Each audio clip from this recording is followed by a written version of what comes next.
Hi, it's Diederik Gelderman here. Welcome to July and welcome to a month of videos in which we share how you can make August dental month a fabulous dental month, maybe the best dental month you've ever had. Now that's for Australia.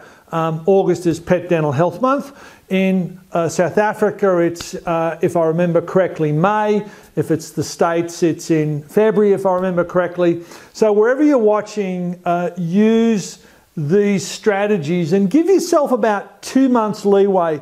This is, like I said, for the June blog, the July blog that's coming out. If you could put this stuff a month earlier and start this marketing in June, that would be even better. So you'd have June and July to market, and August Dental Health Month rolls out. But still, if you use these strategies in July and start right off the bat right now, and you'll have to get cracking real quick smart, you'll have a fantastic Dental Health Month in August. So we're going to go through one group of strategies every week for the next 4 weeks. Now the first thing that I'm going to share with you today is clients don't trust free. So why, you drive past the store or walk past the store or whatever and you see free this, free that, discount this, discount that. What do you immediately think? You think, well, are they ripping me off the rest of the year or the rest of the time? Or if I go in and get this for free or for a discount, what are they going to upsell me? I'll come out with this thing that I wanted, but all this other stuff as well. So look, if you're going to do a free dental health month, flip the lip check that your nurses are going to do, or your vets, or whatever it is that you're going to promote and give to your clients, you need to have a lot bigger why, a lot bigger reason, a lot bigger hook than free. You've really got to come to the party and tell your clients why it's free. Like, it could be something like obesity and dental disease are the two biggest killers of the modern day pet, or the two biggest diseases of the modern day pet. We like to have a really, really strong focus on dental disease once a year and educate all our clients, and this is why we're going to do a free flip the lip assessment or something along those lines. You could even do some videos, you can do some blogs, you can do some Facebook posts in which you show the clients how to flip the lip, and then say, if you're not sure what you're doing, come in and we'll help you out. But you've got to think through the free thing and just put yourself in your client's shoes. Are you going to go in and get something for free, or you're going to be concerned that you're going to come out with what am I going to be sold when I'm in there, or that sort of thing. So just be really careful about that. I've made some notes, I just want to keep referring to them. So now the other thing is, we all need to hear things, and it used to be between 5 and 7 times before we trusted something. So, you putting a Facebook post out on the 1st of August saying dental disease is important and pets, come in and have your pet assessed. It doesn't wash, because the client's got to hear it a number of times before they become accepting of it. A lot of clients don't even understand their pet's got teeth, as it were, or gets, any form of dental disease. Now, Australia are now the most distrusting society on the planet, and we now have to hear something about 14.3 times before we become trusting of it, understand it, accept it. So realistically, this is why I was saying a couple of minutes ago, you need to get your marketing started in early June, so you've got 8 weeks of educating clients about dental disease and the importance of it.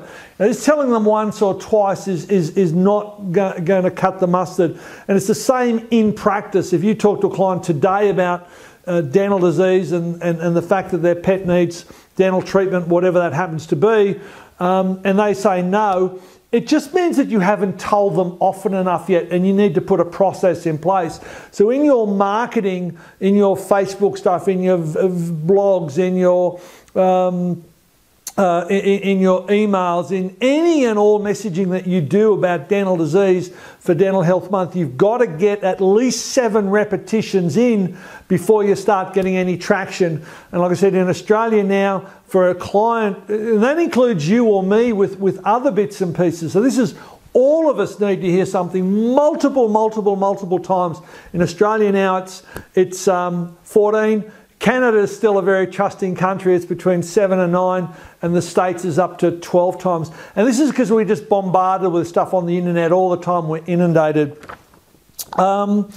Now, one of the strategies that's working really well for clients of mine that have a focus on dentistry is where they have done a flip the lip assessment. So they'll do that on an iPhone and paste it on their YouTube channel, on their iPhone, post on a YouTube channel and email the link out to their clients or whatever it happens to be, and show people how to do a flip the lip assessment. Quite a lot of my clients as well, when they do their dental discharges, they encourage their clients to bring their kids along, and then they'll do a flip the lip assessment and they'll talk to young Johnny and say, Johnny, this is now your job. On the first Monday of every month, you need to flip the lip on Fluffy. You need to assess what the teeth are like. And then you need to report back to mum and dad. And if there is dental disease happening, you need to get mum and dad to bring the Fluffy in. So that's really a great strategy. That works very well, engaging the children. But like I said, do plenty of those sort of videos and put them on Facebook, put them on Facebook Live, put them on Snapchat, put them on YouTube. Disseminate as much information to clients as you can to get them in the mindset of dental disease, flip the lip, all those sorts of things.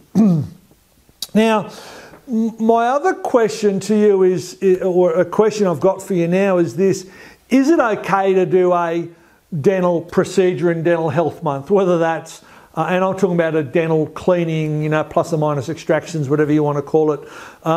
Is it okay to do a dental procedure for quarter price, half price, third price, three-quarter price, or full price, and then have nothing going on at home afterwards? Is that okay?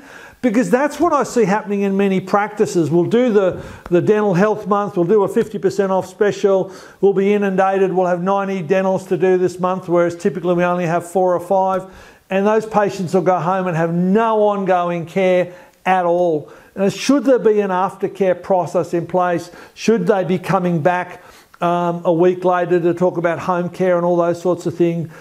Because if that's not being done, my personal opinion is they're being, you know, just dropped and allowed to fend for themselves, and that doesn't help the patient, it doesn't help the client, and it certainly doesn't help you, because there's a huge opportunity cost in that. So does that anything, my questions I've made here is, does that achieve anything for you or the pet?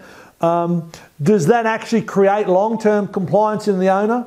For the owner, do they actually go on to an oral care or a TD or regular brushing or chews or stuff in the water or stuff in the food or anything at all? Is there any behavioural change from the client if that's all that happens, just the cleaning and no ongoing aftercare process training for the client? Because if it doesn't, you know, are we doing the clients any favours like that? Or are they just going to come around again next Dental Health Month and get another Dental Health Month special off you? Just a thought.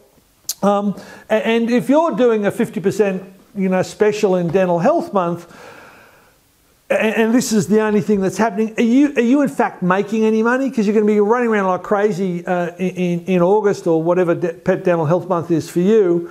You'll be, with respect, and I mean this totally respectfully, but I've seen the data from lots of figures, so you'll be so busy doing dentistry that you'll drop the ball on other things. And if you don't believe me, let me suggest that you track some of your other KPIs really carefully during periods of time like that when you're really busy.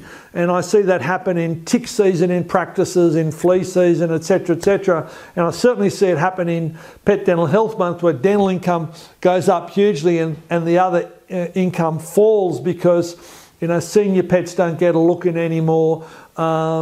Flea control doesn't get mentioned anymore, or heartworm or revisits don't get booked or whatever. So I think it's really important that you look at that as a holistic approach. Not much point decreasing, you know, having lots and lots of dentals, being really busy, but making no money out of it, and concurrently dropping all your other stuff as well. Your figures will look okay, your gross fees will be up, but your net profit will be substantially decreased. So something to think about. Now, as I said, and I've got this note here again, and it's really important, so I'll represent it to you. Many clients simply think if they can do dentistry so cheaply this month, then I'm being ripped off about dentistry in the other months. What else are they ripping me off on? And that is a valid thought that's shown up in many client studies. And the other thing that creates, of course, if you can do dentistry for $200 in, you know, Pet Dental Health Month, and it'd normally be $400, if that client needs dentistry done again in, let's say, April, or a month that's not Pet Dental Health Month, and they can set themselves, that forces them to the phone shop, doesn't it? So they're going to ring around and see who's the cheapest on dentistry this month. So, you know, it's a bit of a worry. As I said, if you're going to do something for free or discount big, then you really, really, really need to have a big reason for discounting big. Otherwise, it's just not believable to the client. Now, all the marketing you do for Dental Health Month should be what I call EBM, education-based marketing. Train, educate, teach and engage. Train, educate, teach and engage. Gary Vaynerchuk, who wrote a book called Jab, Jab, Jab, Right Hook, and if you want to read a really good book, I'd suggest you read that, by Gary Vaynerchuk. It's primarily on social media marketing, but it's still relevant to all marketing. He believes the same as what I do. All marketing should be education-based marketing, and you give, educate, train, and then ask for something in return from your client. That's typically them coming in through your door and spending some money. So that's really important. Educate your clients like crazy prior to Dental Health Month, so that when Dental Health Month rolls around, that they know so much about dental disease that they come into your practice to make use of your services. Now, types of marketing that you can use through Pet Dental Health Month, and I've written down all the things that I believe you should be using and practices are using very well. So this is Facebook. It is an unbelievable marketing strategy, and you can target specifically the clients that you want. It is huge. Now, you can do that free or you can do that paid. If you're going to pay, how much am I going to suggest you pay? $5 a day, maximum $10 a day, something like that. Not very much, certainly not hundreds or thousands of dollars. Facebook Live working really, really well for the practices that are using it. I'll do a plug to a client of mine. He doesn't even know that I'm doing this. If you want to watch some really awesome Facebook Lives, go on or follow Richard Lucas at Bustleton Veterinary Hospital and see some of the videos that he's doing. He's getting typically 1,000 to 1,500 people watching a Facebook Live these days. So just brilliant stuff. Snapchat is working awesomely well. Blogs, I'm going to suggest that you do a blog once a fortnight, once a month at the outside. Newsletter's great. Newsletter, so if you're doing a blog once a month, then you do the newsletter at the alternate month. Just one page, double-sided, that's all you need to do. Website posts, all this needs to be tied together. You don't do these in isolation. If you're marketing for Pet Dental Health Month, you should use as many of those modalities as you can. So your website should be involved. You should be doing YouTube videos, short 3, 4, 5 minute YouTube videos, posting them on YouTube, link on the blog, link on your website, link in your newsletter to all those videos, email out to the client saying, got a new video on how to flip the lip, or this cat that everything looked great on the surface, but underneath there was an FORL, and here's the x-ray, that sort of thing. Personal emails, send out personal emails to clients on your database who have the word, dental disease or grade 1, grade 2 dental disease on the pet's records. Get together with, either go to the local media yourself. They're always looking for stories, and either, so that's local radio, that's local TV, that's local newspapers, and either go and do it yourself, or what carries a lot more weight with those organisations, if the 3 vets in town all go to the newspaper with a common purpose and say, hey, it's Pet Dental Health Month, we've got some really great articles that we want to put in here for you, and that works really well as well. The weight of numbers really works well.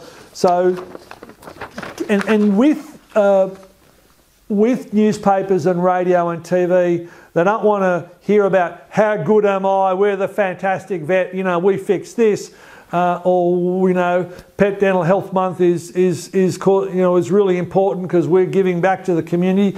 Not what they want to hear. They want to hear or see or read case studies. So that's the big thing to put forward to those organisations, is case studies, emotive stories. That's what they're really after.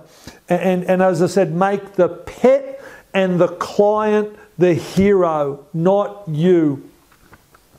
Just on a broader brush with that, the pet/client also need to be the hero of all your marketing, not you.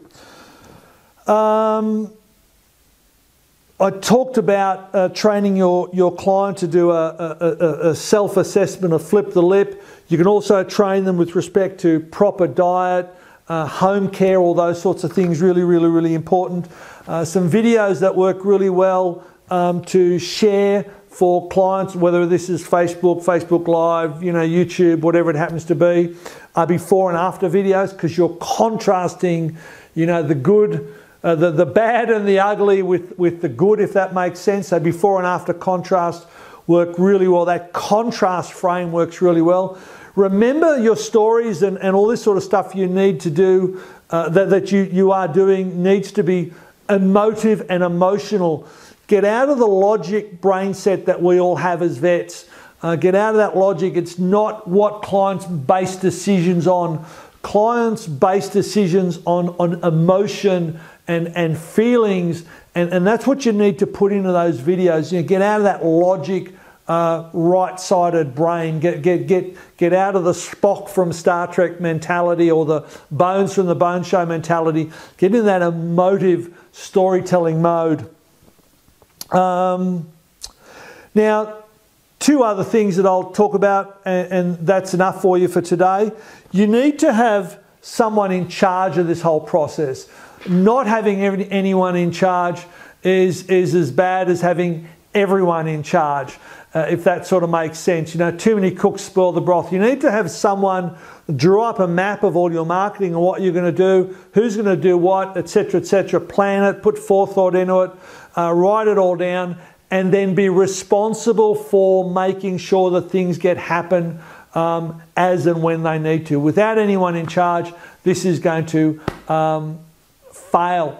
And the second last thing I want to mention is that everything you do, I'm going to suggest that you document. You don't want to go through all this July or this month, whatever this month happens to be for you, and then have to recreate it all in 12 months' time. You just need to document what you're doing, and then you can just roll it out again in 12 months' time. And let's be even more basic.